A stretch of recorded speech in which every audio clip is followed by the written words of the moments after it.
Почитувани, овде сме пред седиштето на криминалот, пред СДСМ. Зоран Заев, Костадин Костадинов и СДСМ имаат потреба да се дообјаснуваат за циркузот кој што го направија.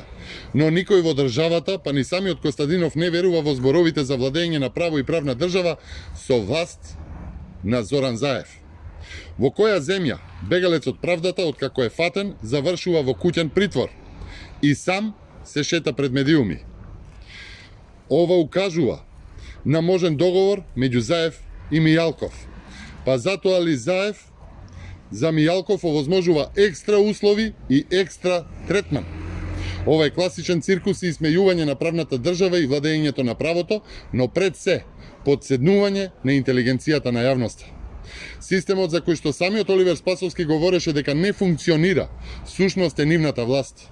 Тоа е така затоа што власта на Заев целиот систем го впрегнала во заштита, компромис и пазарење со криминалот. Јавноста препознава договор со анекси за да го пуштат, па анекс договор за да дојде. Поради силните и бурни реакции на граѓаните и надворешни фактори мораа да отстапат од планот.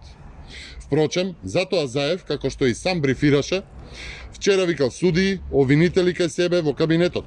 Тоа значи дека Заев сам се легитимираше како врвот на пирамидата на мафијата и координатор на пазарењето со правдата, кој под контрола ги чува обвинителите и судиите. Смешни се во обидот ова да го оправдаат. Поради ваквата коалиција на Заев со криминалот, младите ја напуштаат државата, не гледаат перспектива и иднина.